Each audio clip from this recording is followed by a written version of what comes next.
Assalamualaikum warahmatullahi wabarakatuh. Nama saya Nikita Sylvia Yulistian dari kelas C1 dengan NIM 21903022229. Di sini saya akan menjelaskan tentang buku kerja kewirausahaan bergerak dari sebuah ide menjadi sebuah usaha. Yang pertama, ada persiapan fondasi etika dan hukum bisnis. Produk jasa makanan, unit usaha cake and bakery. Yang pertama, identifikasi isu-isu etik dan legal yang dihadapi perusahaan baru. Kriteria kerja, budaya etik yang kuat dibangun pada perusahaan.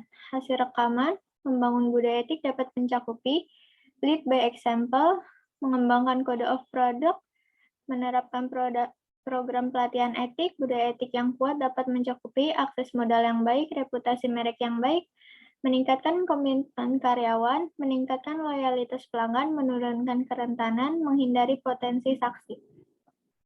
Yang kedua, ada notaris untuk perusahaan dipilih sesuai bidang bisnis. Notaris untuk perusahaan yaitu objektif.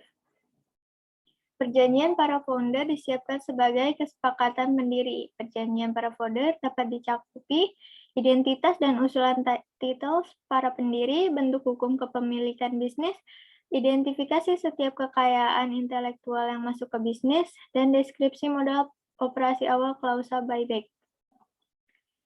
Yang 1.4, perselisihan hukum dihindari. Perselisihan hukum dapat dihindari dengan memenuhi semua kewajiban kontrak, menghindari undercapitalization, dapat semua secara tertulis, tetapkan standar, lalu kesepakatan hukum, yaitu perjanjian non-disclosure mengikat karyawan atau pihak lain seperti pemasok untuk tidak mengungkapkan rahasia dagang perusahaan. Yang kedua, ada perjanjian mencegah seseorang bersaing dengan mantan majikan untuk jangka waktu tertentu.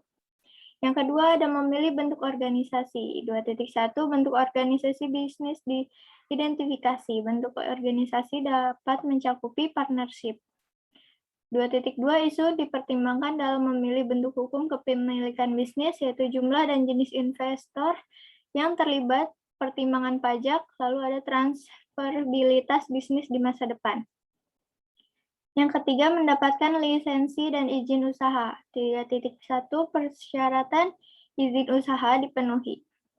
Persyaratan izin usaha dapat mencakupi syarat pengajuan SIUP online untuk perseroan terbatas atau PT, yaitu fotokopi yaitu syarat mengajukan SIUP online untuk perusahaan perseorangan yang berisi fotokopi KTP memegang saham perusahaan, fotokopi NPWP, fotokopi situ neraca perusahaan, materai 6.000, foto direktur utama atau penanggung jawab atau pemilik perusahaan dengan ukuran 4x6 2 lembar. Dan ada surat izin lain terkait usaha yang dijalankan. Lalu izin pajak penjualan. Di sini pajak sebelum pajak pertambahan nilai atau PPN yang dipungut atas transaksi penjualan.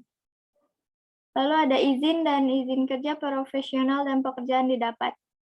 Mencakupi Undang-Undang Nomor 15 Tahun 2001, merek merupakan tanda pembeda atas barang dan jasa bagi suatu perusahaan. Undang-Undang Republik Indonesia Nomor 20 Tahun 2008 tentang usaha mikro, kecil, dan menengah. Yang ketiga ada pasal 90 UU merek 15 tahun 2001 pelanggaran atas merek terdaftar yang sama.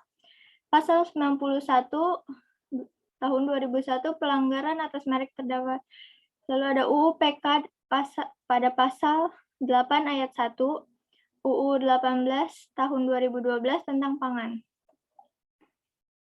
Lalu buku tugas KWU yang kedua. Di sini tentang menilai kekuatan dan kewajiban keuangan perusahaan baru. Yang pertama, tujuan keuangan perusahaan diidentifikasi, yaitu profitabilitas, likuiditas, efisiensi, dan stabilitas baik.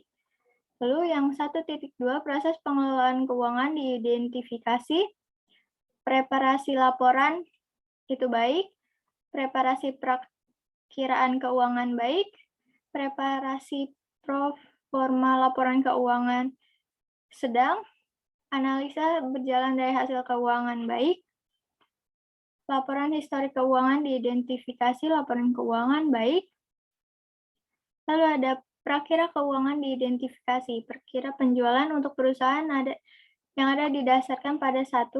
Catatan penjualan terdahulu, 2. Kapasitas produksi dan diminta produk saat ini, dan yang ketiga, faktor apapun yang akan mempengaruhi kapasitas produk dan permintaan produk di masa depan baik. Laporan pro forma diidentifikasi, yaitu pro forma pendapatan sedang.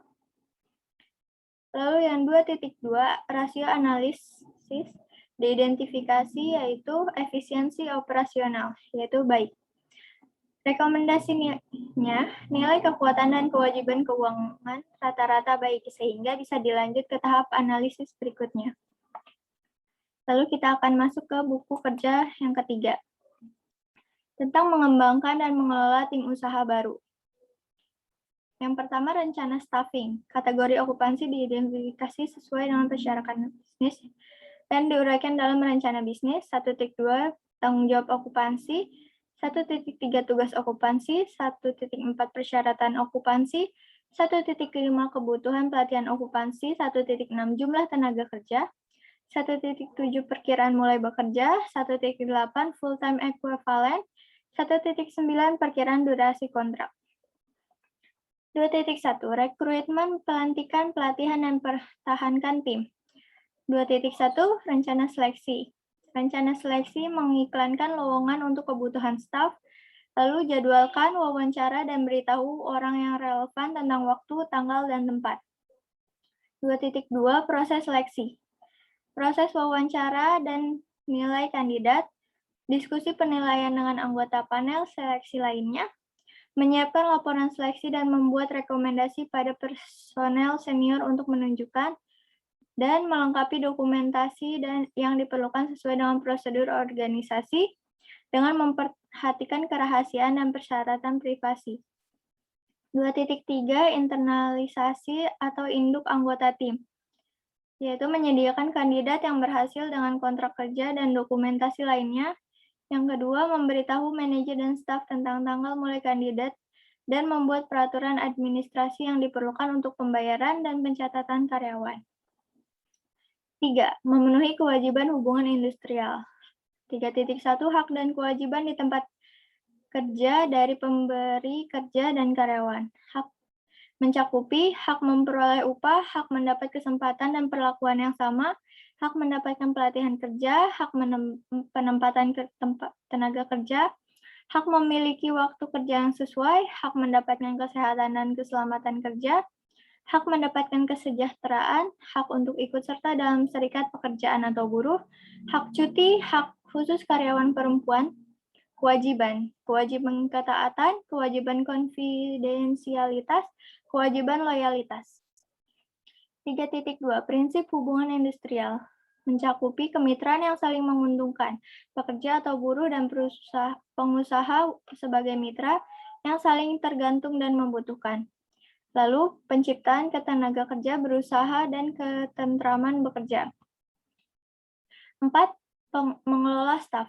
Alasan mengembangkan staf yaitu efisiensi, konsistensi, mengatasi kelemahan. 4.2, strategi dan program pengembangan staf, yaitu memberikan kesempatan pada setiap karyawan untuk menyalurkan ide dan gagasan pribadi mereka, memberikan penghargaan atau reward kepada karyawan, mengadakan program pelatihan bagi karyawan. Program pengembangan staf yaitu pelatihan, IDP, pengembangan profesi. 4.3, program pelatihan dilakukan secara orientasi pekerjaan, in-service education. 4.4, evaluasi dilakukan terhadap strategi dan program pengembangan staf dievaluasi, yaitu tentukan tujuan dan pertanyaan evaluasi sambil mengidentifikasi indikator yang Anda ukur. Yang kedua, analisis dan tafsirkan untuk dibagikan dan digunakan Anda secara efektif. Yang 5, meninjau kinerja tim. 5.1, hasil kinerja diidentifikasi, penyampaian tujuan dan sasaran yang telah ditentukan sebelumnya, efisiensi penggunaan sumber daya dalam menghasilkan barang dan jasa, dan kualitas barang dan jasa. 5.2 kompetensi diidentifikasi, yaitu pengetahuan, keterampilan, dan sikap. Tingkat penggantian staf yaitu rendah, lebih dari 15%. Kekompakan tim diidentifikasi dalam meningkatkan kinerja proyek secara keseluruhan, yaitu kerjasama. Lalu ada rencana staffing.